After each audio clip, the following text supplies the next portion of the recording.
So I don't know how you all feel about homosexuals, but for my part, I love gay people. I can't imagine my life without gay people in it. And I've done the math recently, and I'm pretty sure that without gay people in my life, I would know probably less than half of what I currently know.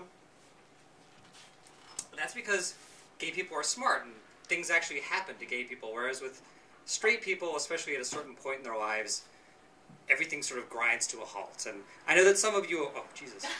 I know some of you will protest, and of course I'm being hyperbolic. It's impossible to live a life where nothing happens to you. Case in point, my straight cousin, Charlie, who lives in New Jersey with his purportedly straight wife, Heather, and they had a possum problem at their house.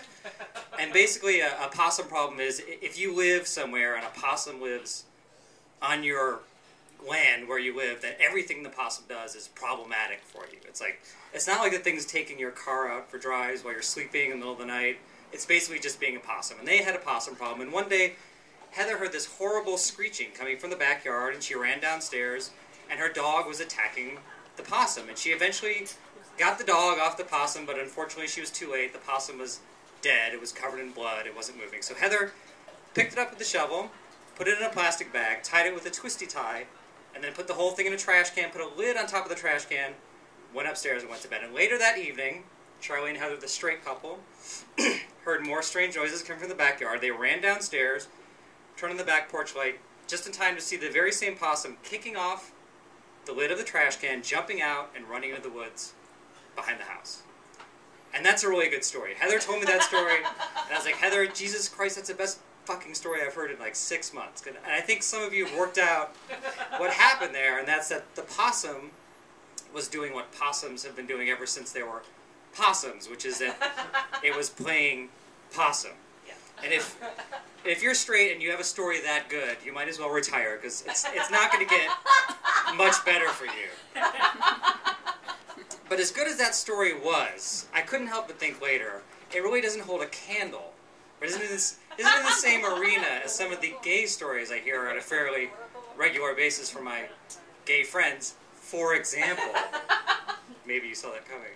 I was recently in a gay bar with my gay friends, having some gay drinks, and the gay bartender, at some point during our drinking, his shift was over, and he was like, "It's been a pleasure serving you, but I have to leave," and he left. And the minute the door closed, my one friend, he's like, "I have a really good story about that bartender." And me and my other friend, of course, were like, "Well, lay it on us, we want to know." And he's like, "Well, to begin with, he's not a he." And ladies and gentlemen, it's not my first time at the rodeo, and I've seen the crying game before. I know the ending. However, suffice it to say, I had no idea that the gentleman helping us wasn't actually a gentleman. And actually, if you think about it, the gay story, in the very first 2 seconds of its telling, basically has the possum story in its sort of summary form. Because what else is the possum story? But you think the possum is one way, dead, but it turns out to be another way, alive. But be that as it may, I digress.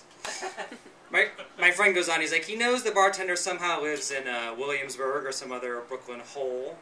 And one day he was waiting at the bus stop to take the bus into the city, and a van driven by and full of Hasidic Jews pulled up next to him.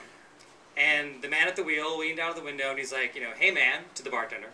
He's like, "Hey man, what are you doing?" And the bartender's like, "I'm waiting for the bus to take me into the city, man." And he's like, "Well, guess what? We're going into the city too. Why don't you jump in the back of the van and we'll take you there, save the bus fare?" And the bartender's like, "Okay," and he jumps in the back of the van. Now I should say that a lot of good gay stories have this kind of element of magical realism to it. Because I can't imagine myself, or Heather and Charlie for that matter, jumping in the back of a van to save the bus fare. But be that as it may, the bartender did jump into the back of the van. And in the back of the van there was a handful of Hasidic Jewish men sitting there, and pay attention, and a glass coffee table in the middle of in the center of the middle of the back of the van. And ladies and gentlemen, I wasn't there, so I wasn't privy to the conversations or negotiations that went on in the back of the van. Neither was my friend telling the story. But suffice it to say, at some point the men offer the bartender a sum of money to perform a service for them, which the bartender agrees to. And the next thing you know, he's being shoved, the bartender, he's being shoved underneath the glass table, and all the men in the back of the van are jacking off on top of it.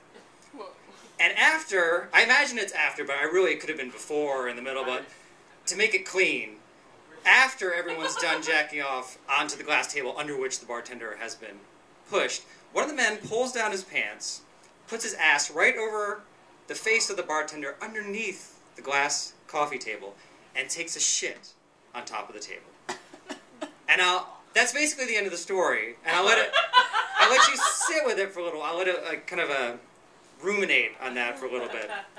But I think once you start thinking again, you'll start thinking some of the things that I thought when I heard that story, which is, no matter how good a straight story is or can be, like no matter how good that possum story was, and it really is a great story. I didn't do it justice. I was going too fast.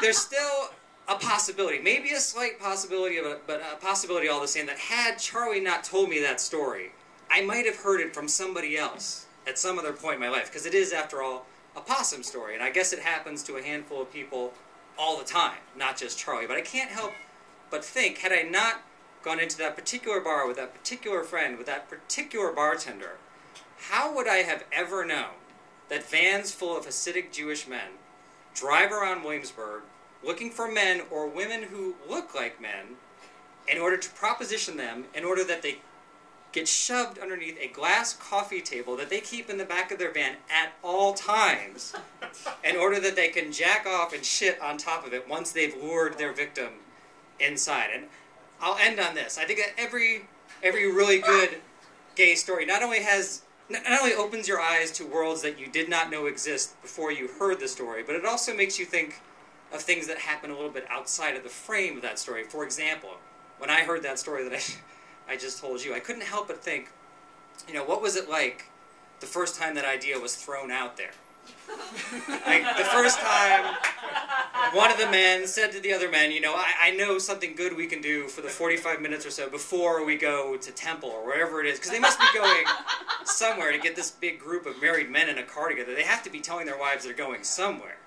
So not only that, but I can't also but think about the men in the back of the van, because whereas you might think that every time you drive up to a bus stop and proposition someone to get in the back of your van to save the bus fare, you might think that works 99% of the time.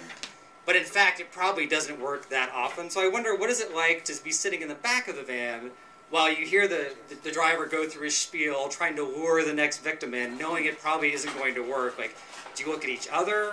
Do you look at the ground because you're so ashamed of having to go through this all over again?